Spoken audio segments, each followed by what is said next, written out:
அன்பின் பரலோக தகப்பனே, நல்ல முற்பகல் வேலைக்காக நாங்கள் நன்றி செலுத்துகிறோம். நல்ல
ஆழ்ந்த பொழுது ஜெபிக்கிறோம். தொடர்ந்து பொறுப்பெடுத்து வழிநடத்து காண்டவரே, சகல துதிக்கான மகிமெல்லாம் முக்கியம் எடுக்கிறோம்ப்பா.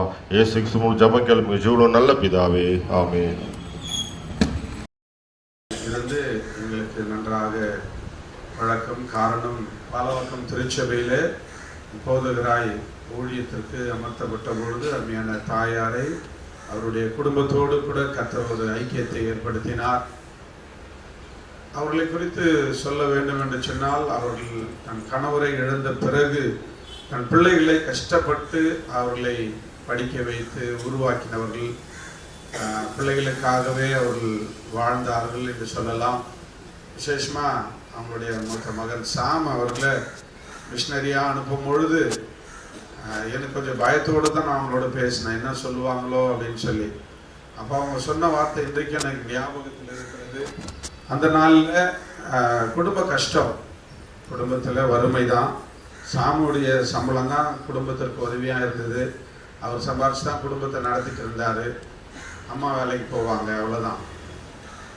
அந்த சூழ்நிலையிலையும் தான் பிள்ளை ஊழியத்திற்கு அனுப்பும்போது அவர்கள் சந்தோஷமாய், என் பிள்ளை ஆண்டவருக்கு ஊழியம் செய்ய போகுது அப்படின்னு சொல்லி சந்தோஷமாக எங்களோட கூட பேசினதை இன்றைக்கும் நான் பசுமையான நினைவு கூறுகிறேன். வறுமையின் நிலைமையில் சாமுடைய வருமானம் இருந்தால் குடும்பத்துக்கு உதவியாக இருக்கும்.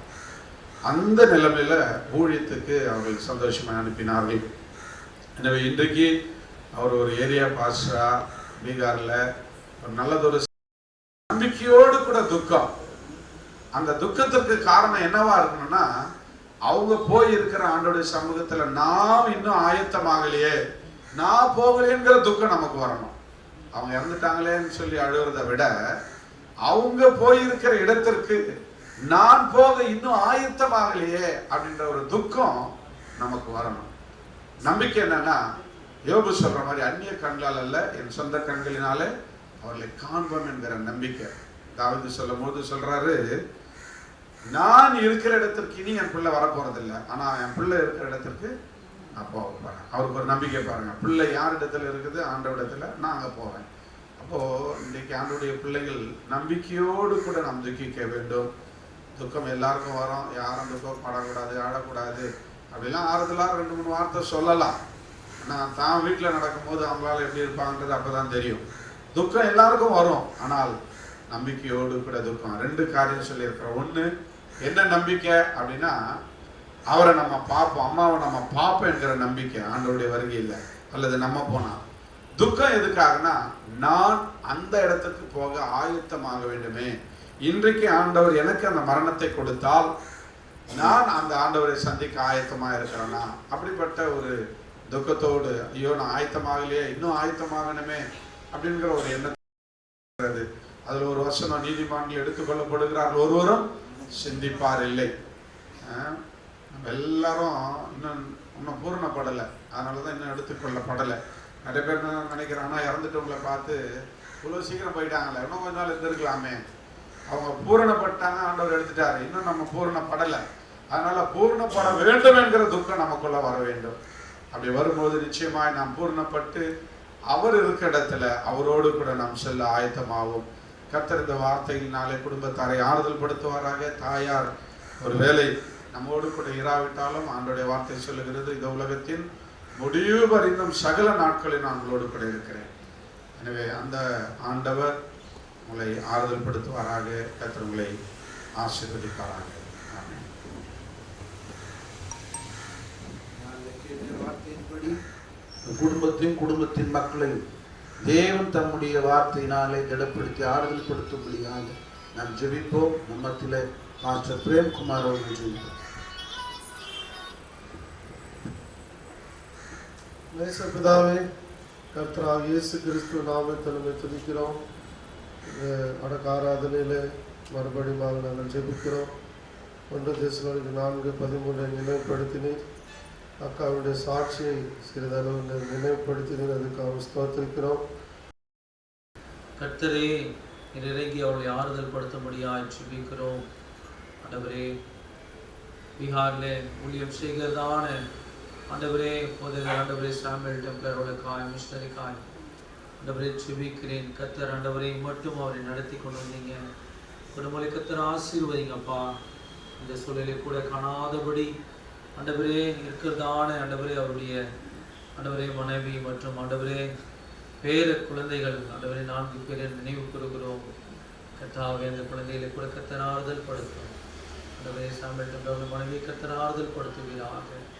கர்த்தர் ஆண்டவரே தொடர்ந்து அந்த குடும்பத்தில் உள்ள இரத்த கலப்புகள் இணைஞ்சின பந்துக்கள் யாவரும் கர்த்தர் ஆறுதல் படுத்தும் அப்பா. ஆண்டவரே, எல்லா வேதனைகளுக்கும் ஆறுதல் படுத்தக்கூடிய ஆண்டவரே சமாதானத்தின் காரணம் நீ மாத்திரம் அப்பா. எங்களுக்கு சமாதானத்தையும் ஆண்டவரே ஆறுதலையும் உங்களுக்கு தந்து தொடர்ந்து ஆண்டவரே இந்த உலகத்திலே வாழ்ந்து உமக்காய் வாழ்ந்து ஜீவிக்க கர்த்தர் கிருபையை தார். ஆண்டவரே, நீ விட்டு பிரிந்து சென்ற ஆண்டவரே அன்பு தாயாரோரை நாங்கள் மீண்டுமாய் நினைவு கூறுகிறோம். உடைய மகிமையிலே வந்ததால் கர்த்தாவை மீண்டும் ஒரு முறை நாங்கள் அந்த ஆண்டவரே மகிமையுள்ள சிங்காசனத்தில் முகமுகமாய் பார்க்கும் என்ற நிச்சயத்தோடு கூட கர்த்தாவே ஆண்டவரே உம்மை துதிக்கிறோம் அப்பா. நீ மாத்திரம் மகிமைப்படுகிறார்கள். இயேசுவின் நாமத்தில் பிதாவே, ஆமென்.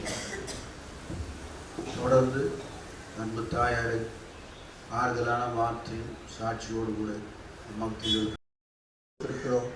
அவர்கள் மத்தியிலே பரிசுத்தவான்களோடு கூட இளைப்பாறுதலில் இருக்கிறார்கள் என்ற நம்பிக்கைக்காக ஸ்தோத்திரிக்கிறோம்.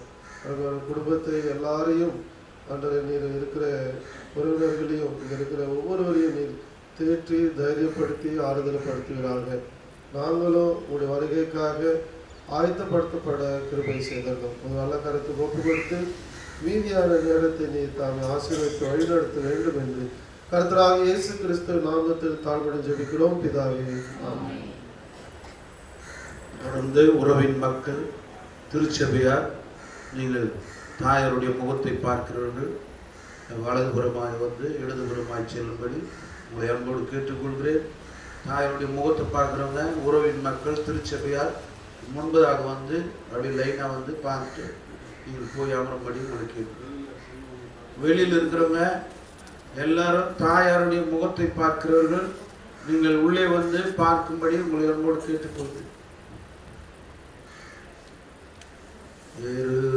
எருசலேமெனும் ஆலயம் ஆசித்த வீடமே, நான் அதை கண்டு பாக்கியம் அடைய வேண்டுமே. அடத்தில் எப்போல் பணிவேன், எப்போல் பணிவேன், எப்போது பணிவேன். கலிங்காய் தோன்றும் ஸ்தலத்தில் எப்போது பணிவேன். என்னாலும் கூட்டம் கூட்டமாய் கர்த்தாவை போற்றுவார், கர்த்தாவை போற்றி களிப்பாய் ஓய்வினாலே பாடுவார். புதன்கிழமை 11 மணிக்கு காலையில் அங்கே வந்து ஆறுதல் கூட்டமைக்கப்படும். அங்கே யாரும் வருகை வந்து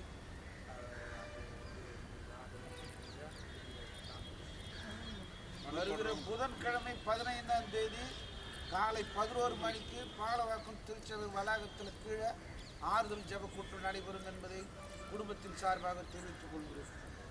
மண்ணு போடுறவங்க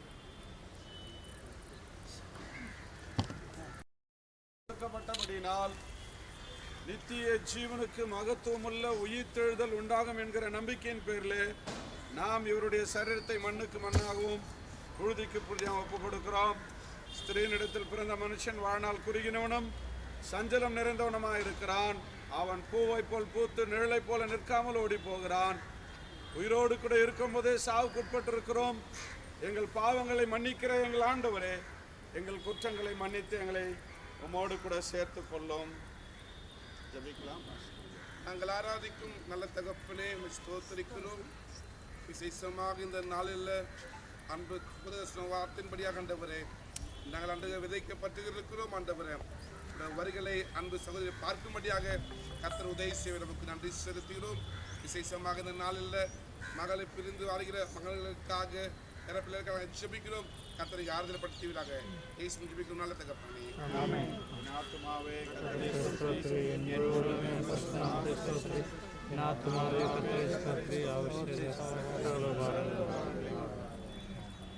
ஆண்டவராகிய இயேசு கிறிஸ்துவின் கிருபையும் பிதாவாகிய தெய்வத்தின் அன்பும் பரிசுத்தாவின் ஐக்கியமும் சமாதானமும் சகல ஆறுதலும் தேர்தலும் தாயார் எழுந்து வாடுகிற அருமையான பிள்ளைகள் யாவரோடும் உறவின் மக்களோடும் சபையாரோடும் ஆண்டுடைய வருகை மட்டும் இருந்து காப்பதாக. அருமையானவர்களே,